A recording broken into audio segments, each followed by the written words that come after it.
Does anyone know what we're supposed to do with these giant jumbo cards that they include in every package nowadays? There's no way of storing this. Is it just for YouTube content creators to place in their backgrounds like this?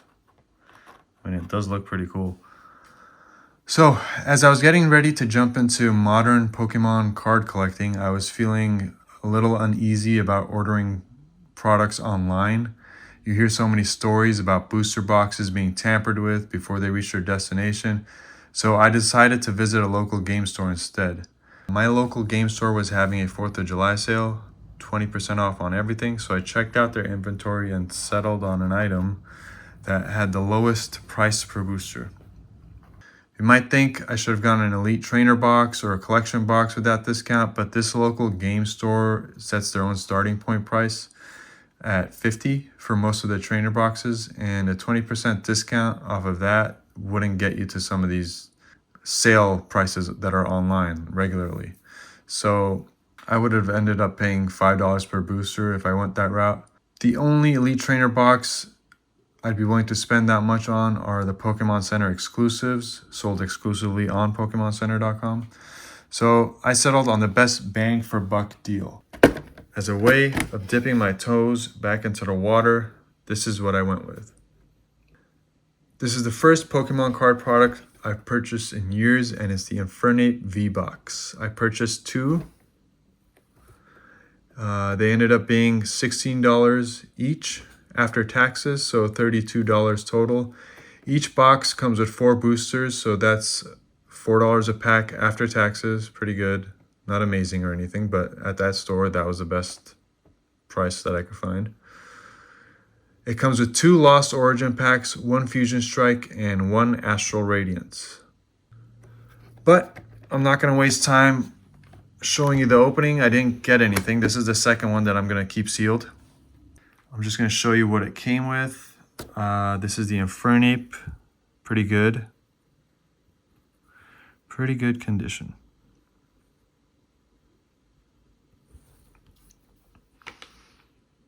And this is the Empoleon. This is from Brilliant Stars, but it's included in the packaging there. So you get 2 holos. Really nice looking card. And like I said, my pulls weren't great. I was able to grab a Cleaver from Astral Radiance. It's a pretty nice card. I had no idea Scyther had a evolution. And the rest of my good pulls are from Lost Origin, surprisingly. They're not amazing, they're not worth much, but I got 2 Ariadoses, non-holo, and a Hoopa. So yeah, the pull rates sucked. Not even worth opening this second one. Maybe someone will get lucky one day when they do decide to buy this and open it. But for now, I spent $16 on that box and got about $4 worth of items out of it.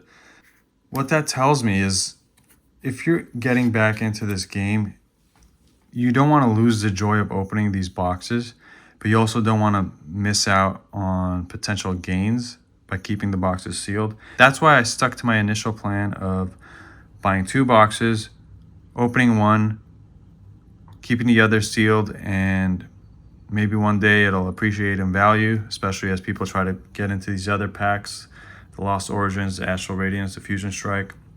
So I don't think it's unreasonable to think this box will be worth more than double what I paid in a few years, which isn't asking for a lot. I paid 16. If it goes to 32, that's not unreasonable.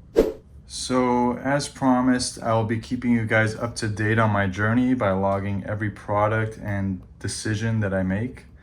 So on day 1, I bought 2 Infernape V boxes. Each one cost $16, so 32 total. This number will always reflect the total cost and not just the sale price. So it will always include taxes and shipping. So at $16 a box and 4 boosters per box, that means we spent $4 per booster. Not an amazing deal, but not terrible. We kept one sealed and opened the other. The current market price, according to TCG Player, is about $15.29. Now, this is something I'm choosing to do. I don't see many other people do this, but I'm a very analytical guy and I love to keep track of everything just so I can have as much information as possible when making future decisions. So I am choosing to log every card I pulled from the 4 packs that I opened, which ended up being about $4.35. Now that number should always be taken with a grain of salt for multiple reasons. Number one, it includes the value of the promo cards we pulled, including the Jumbo Infernape promo card, which I have no idea if there's a real liquid market for those.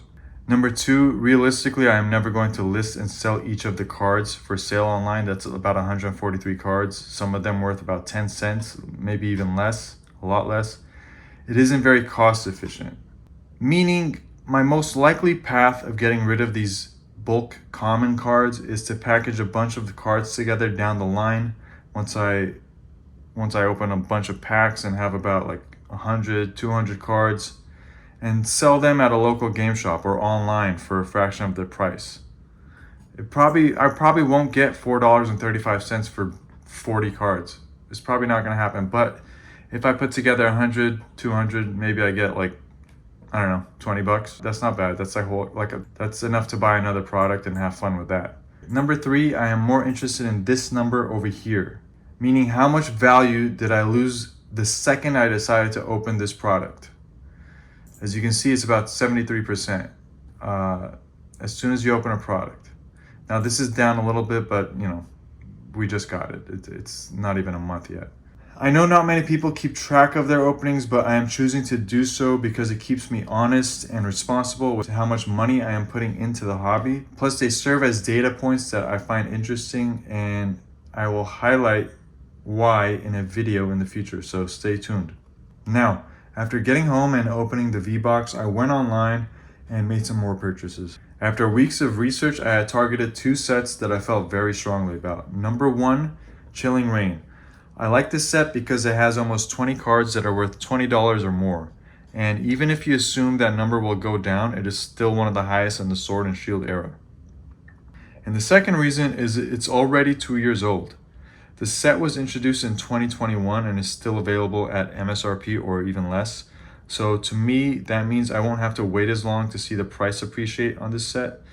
It will still be a couple more years before it reaches the ideal resale price point, but that's less time than if I were to buy a set that just came out. So I bought 2 booster boxes to keep sealed and 4 blister packs to crack open just because I like the set.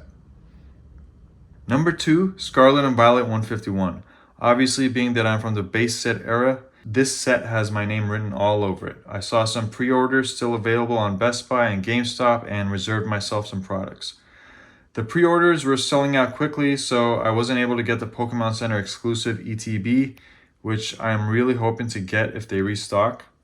I'm sure prices will come down after launch, but I wasn't so focused on getting the best deal as much as I was about just getting the product here on launch day. I plan on getting more, and when I do, I will be strategic about it and try to get my average cost down. That's my recap of day 1. I'll see you guys in the next video.